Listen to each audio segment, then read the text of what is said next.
Hello guys, selamat datang kembali di channel gue ini. Pada kesempatan kali ini, gue akan ngebahas alur cerita dari film yang berjudul Trust, yang rilis pada tahun 2010.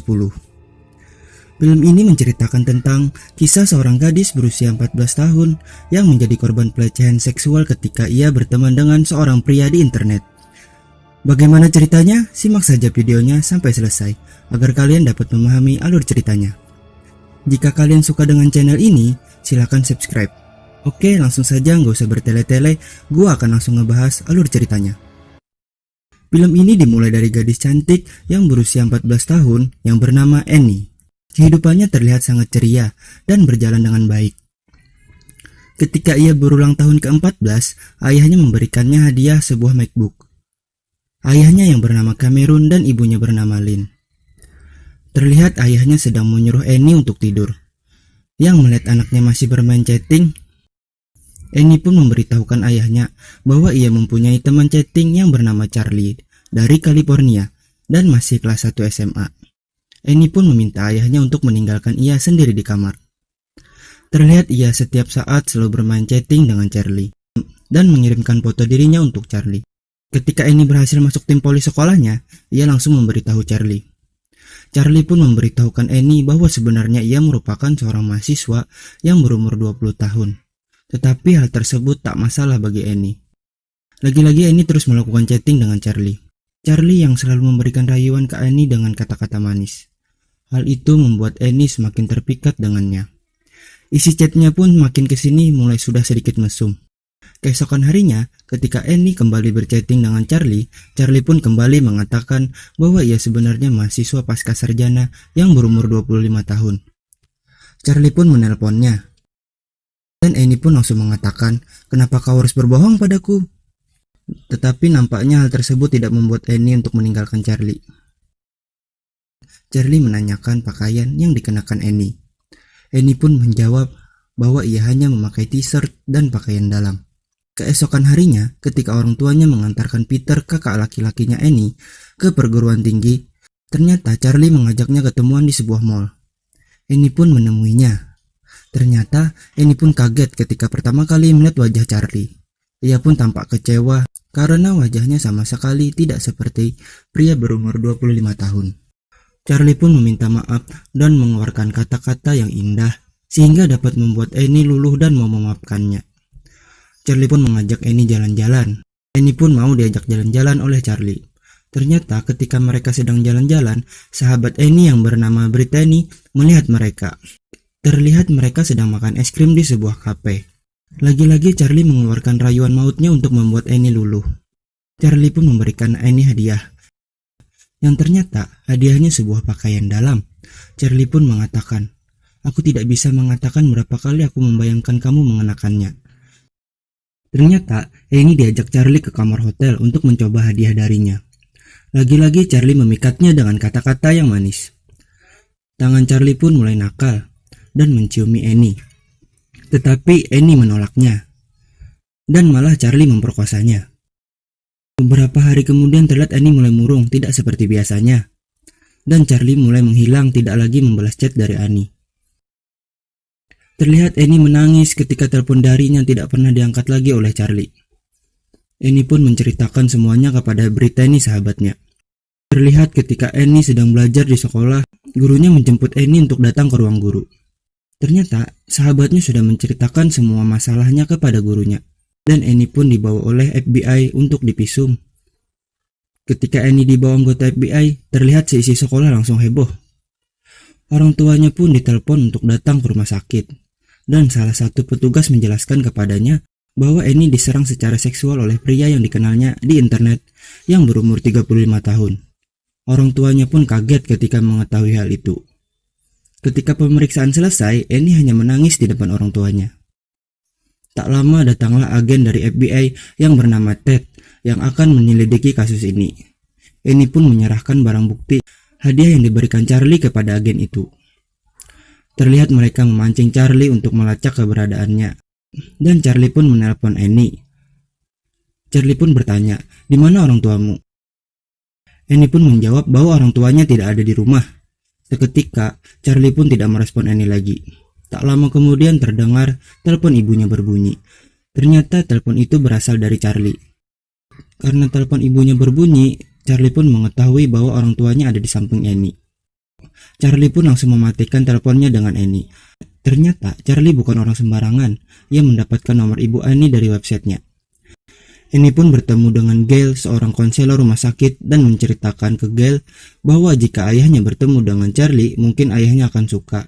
Dan Gail pun menanyakan, apa yang ada dalam bayanganmu tentang Charlie yang akan ayahmu sukai? Annie pun menjawab, dia manis, cerdas, dan lucu. Dari sini bisa dilihat bahwa Annie nampaknya mencintai Charlie dan tidak menyadari bahwa sebenarnya ia korban kejahatan seksual. Mungkin karena pujian-pujian yang sering dilontarkan Charlie kepada Annie. Agen Ted pun menelpon Cameron dan memberitahukan bahwa ketika dilacak sebenarnya pelaku bukan dari California dan alamat IP-nya ada di Republik Ceko.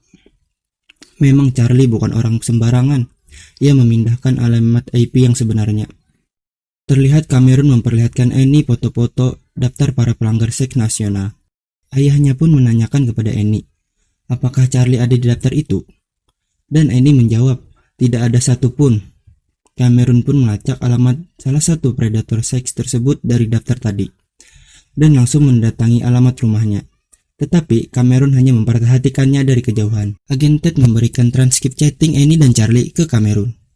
Dan Cameron langsung memperlihatkan ke istrinya. Mereka tidak menyangka bahwa isi chatnya sangat XXX sekali.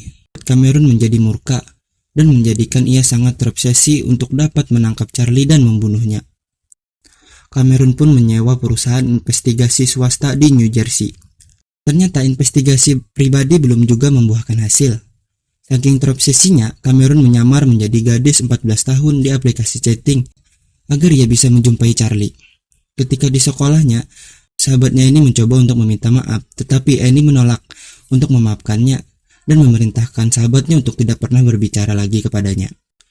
Padahal sahabatnya memberitahukan itu semua karena ia peduli dan khawatir dengan kondisi Annie.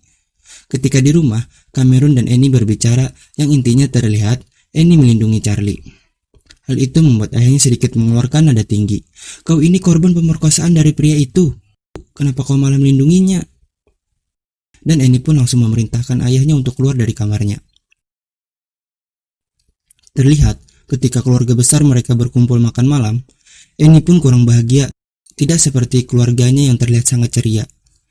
Annie pun menanyakan ke Peter kakaknya, apakah kau berhubungan seks dengan pacarmu? Ayahnya pun langsung menegur Annie. Annie pun menjawab, kenapa? Ayah memberitahu semua orang tentang hidupku, tentang aku berhubungan seks dengan siapa. Tapi kenapa aku tidak boleh bertanya kepadanya? Annie pun meminta ayahnya untuk tidak memberitahukan siapa-siapa tentang Annie. Dan Annie pun meninggalkan tempat itu. Padahal tujuan ayahnya baik untuk dapat memecahkan kasusnya. Tetapi Annie yang sudah dibutakan dengan cinta masih belum menyadari bahwa dirinya sebenarnya korban kejahatan seksual. Beberapa hari kemudian, meskipun Charlie belum dapat diidentifikasi, bukti DNA membuktikan bahwa ia sebelumnya telah melakukan pelecehan seksual terhadap beberapa gadis muda lainnya. Setelah melihat foto-foto korban Charlie yang lain, Annie langsung menuju tempat Gail untuk memberitahukan semua bahwa Charlie mempunyai gadis-gadis lain. Annie hanya bisa menangis ketika menceritakan kepada Gail tentang ucapan Charlie yang mengatakan bahwa hanya Annie gadis istimewa satu-satunya. Akhirnya Annie mulai menyadari bahwa Charlie melakukan itu semua hanya agar bisa berhubungan seks dengannya, dan Annie pun mengakui bahwa dirinya telah diperkosa. Hari berikutnya, Annie mencoba melanjutkan hidupnya dengan berpartisipasi dalam permainan voli sekolahnya. Di sana, Cameron melihat seorang pria di kerumunan mengambil foto. Cameron menganggap bahwa orang itu merupakan salah satu predator seks yang ada di daftar itu. Cameron pun langsung menghajar pria itu. Padahal orang itu merupakan ayah dari salah satu rekan satu tim Annie. Untung saja pria itu tidak mengajukan tuntutan. Cameron pun meminta maaf kepada pria itu. Tetapi Annie merasa terhina atas perbuatan ayahnya itu. Ketika di sekolahnya, sahabatnya memberitahukan Annie tentang sebuah situs web di mana di sana ada foto Annie yang diedit dalam pose-pose porno. Annie pun mengecek situs web tersebut.